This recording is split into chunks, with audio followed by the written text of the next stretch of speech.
The sexual addiction cycle describes that a sex addict goes from some place in their mind where they're having feelings of shame and their core beliefs of being bad and worthless people. No one loves them, no one takes care of them.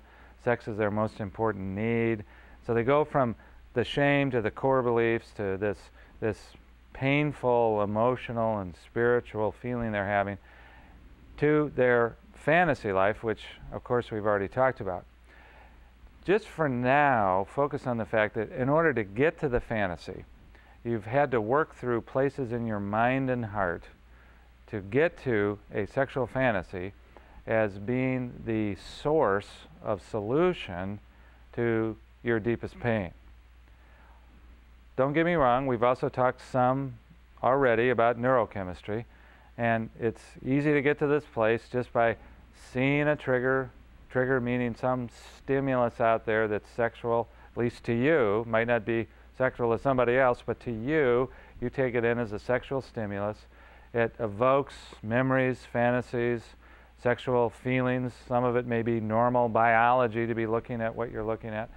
And you get to this place of now not just being just sexually stimulated in the biological part of your brain, you're also now thinking in terms of a fantasy about what it might be like to be sexual right now with that person or in that way.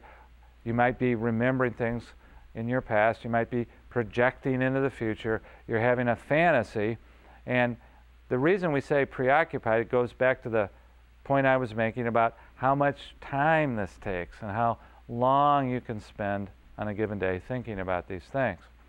On the cycle, the next place you go is to something we call the ritual. The ritual is between, as you'll notice, the preoccupation and fantasy, the acting out at the bottom of the cycle. The ritual is technically anything you do between the first thought of doing this and the actual experience of acting out in that way.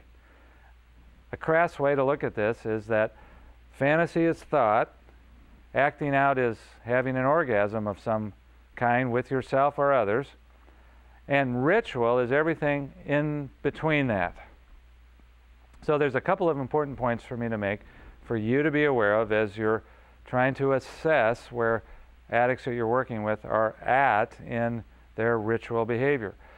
The first point is that ritual in and of itself could be addictive.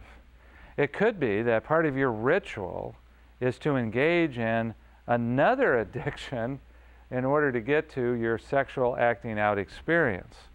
The example that I used was you go to a bar. You want to pick up a person to be sexual with.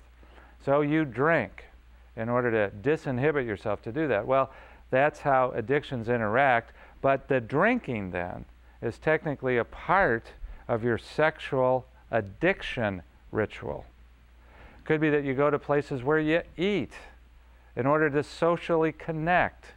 You may drink coffee in order to get your dopamine level up so that you have more confidence or more energy. Those can all be parts of your ritual, and they could lead to other addictive activities. Again, addiction, interaction. Rituals from various addictions can kind of overlap with each other, and some forms of acting out, at least in the sexual addiction cycle, like drinking or eating or whatever it is, could be part of the ritual that leads you to sexual acting out. Well, so that's one point to make about rituals. Another point is that they can be either short or long. Depending on the sexual activity you're trying to get to, the ritual could be a few minutes or it could be a few hours. In some cases it could be a few weeks, months, or even years. So let's take one of the sexual activities like looking at pornography. If you have in your mind a fantasy that I really just need to see today what's new on that website that I've been going to over and over again, do they have any new pictures on that website today? So you're thinking about it. Your ritual is simply to go to the computer, turn it on, click on the web domain. That may take a matter of 1 or 2 minutes. Now, that same kind of fantasy might involve waiting for the kids to go to bed, waiting for your spouse to go to bed. So you might have to wait a little bit. That's kind of what we might refer to as delayed gratification. But your ritual is to wait for people to leave you alone. That could be part of it. If masturbation was one of the activities that you were after, however you do that in whatever way, going from the thought about doing it, the stimulus that creates the feeling of needing to do that, to when you actually do that, it might simply mean walking into the bathroom, again, waiting for people to leave you alone, go to bed. It might be, in some of your fetish activities, assembling the various paraphernalia you use to enhance the excitement of that activity. That can be relatively short. Longer rituals sometimes happen around, acting out with prostitution or acting out with affairs or engaging in some of the more offensive behaviors. Let's take, for example, having an affair, and you basically connect with people, and you might even meet them at church. This is always the ones that makes me the saddest, as a Christian, to see, Christians acting out with each other, and their rituals have happened when they've met at church. It's the church coffee hour, and wife is off teaching a Sunday school class, husband's off singing in the choir, and we're standing in the coffee hour having a cup of coffee talking about the pastor's sermon that morning. Well, we're feeling like, boy, we're really kind of on fire for God. We're really true believing Christians. We're talking about the pastor's sermon, and that person smiles at you in a way that really kind of ministers to your soul at a deep level, and you say, my, you have the nicest smile. That's how an affair can start. It could be that simple. The next Sunday at coffee hour, you're kind of looking for that person. You engage in conversation again. This can go on Sunday after Sunday after Sunday until some crazy statement enters your mind and emanates from your lips. Gee, you understand me in so many more ways than my wife does. Or some other kind of dangerous statement like that. Before you know it, in weeks or months, you're going to be looking for ways to meet and obviously maybe ramp into other kinds of connecting emotional, spiritual, and sexual activities. This could be a matter, again, of weeks, months, or years that you're cultivating that kind of experience if you're into an affair ritual. Some affair rituals can be short. I mean, you can go to a bar, you can pick up a person there. One of my guys relapsed the other day, and he was talking to me about the fact that he was on a business trip. He got into his hotel room. He got on the internet, got into one of these match services, found a woman in this town where he was staying in the hotel. She came over to the hotel and met him, and they had sex in his hotel room. The whole ritual lasted about 3 hours for him to land at the airport, get to his hotel, be having sex that night through, again, the convenience in the hotel room of the internet. Well, anyway, the point is rituals can be short or they can be long, sometimes depending on the activity, sometimes not.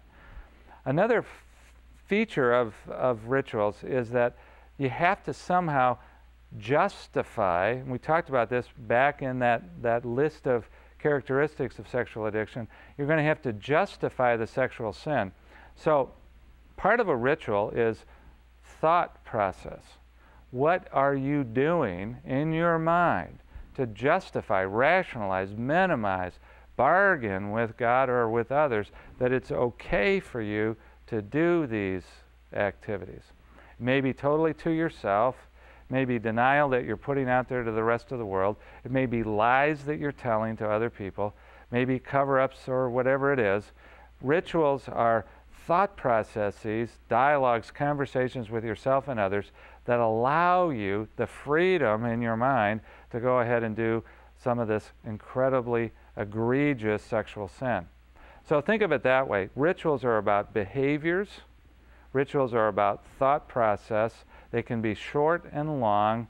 They're totally unique to every addict I've ever known, and they will, if engaged in, always lead to the bottom of the cycle, which is the sexual acting out behavior. In other words, part of that last piece of that point is if you engage in the ritual behaviors, it's kind of like an automatic response. Sooner or later, you're going to engage in the sexual activity that you're fantasizing about and pursuing.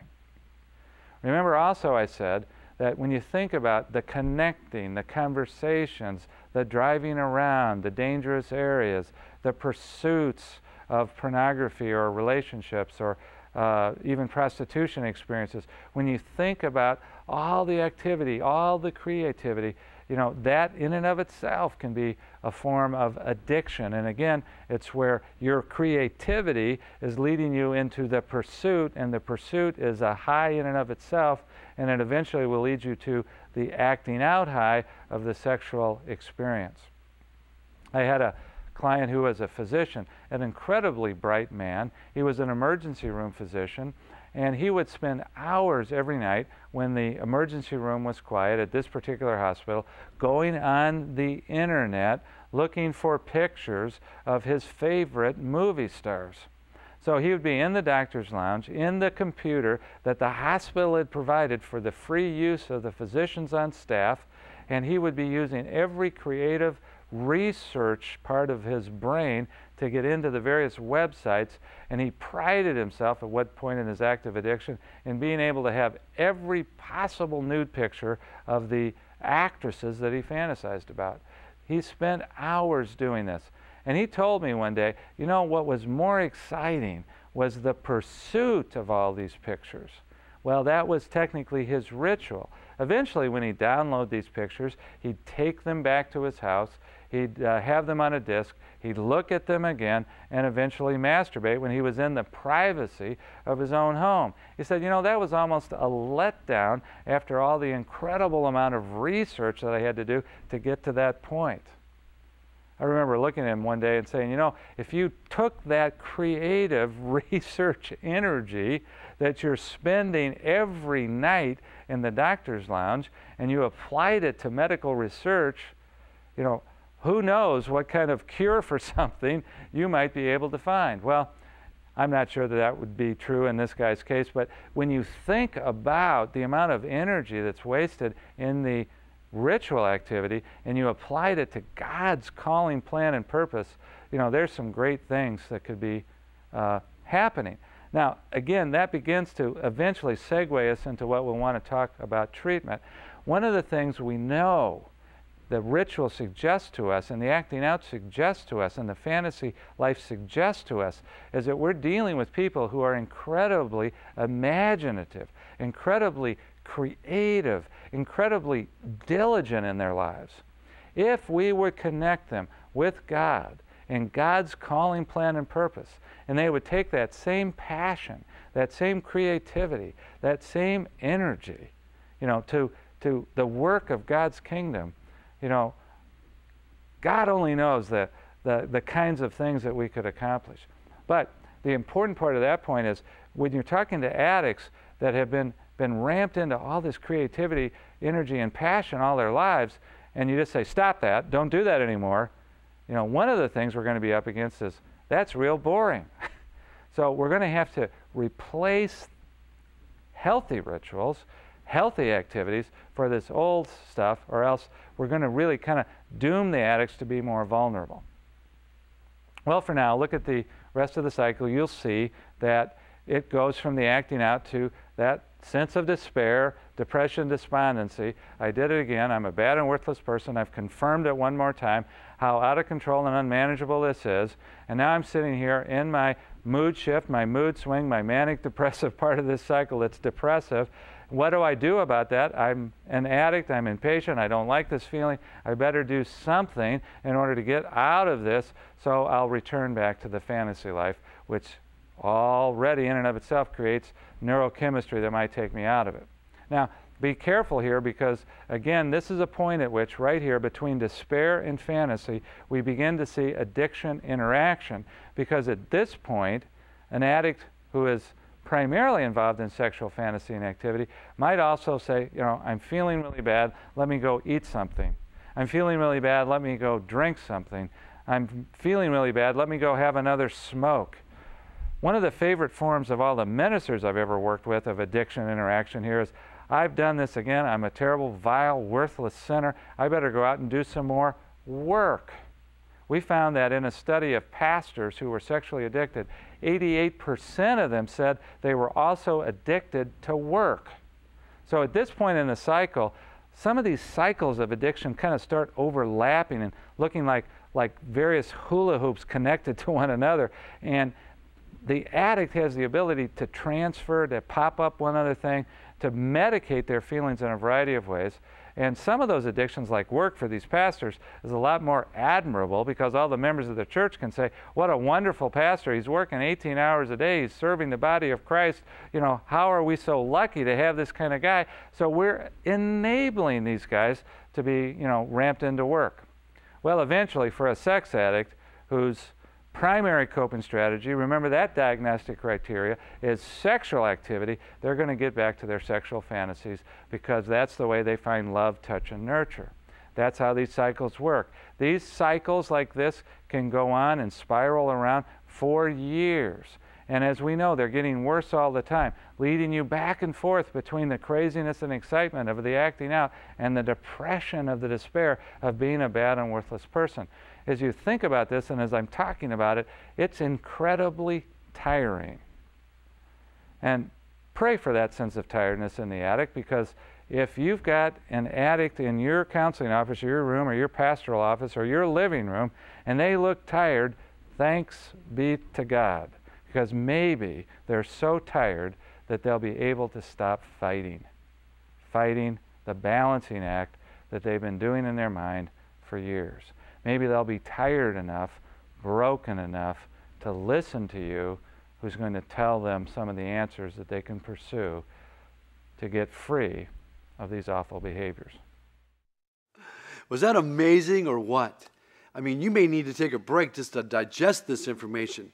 But you know, recently we met up with Dr. Laser again, and we recorded information that goes even deeper, explaining how the family and trauma affect sexual addiction. So watch this.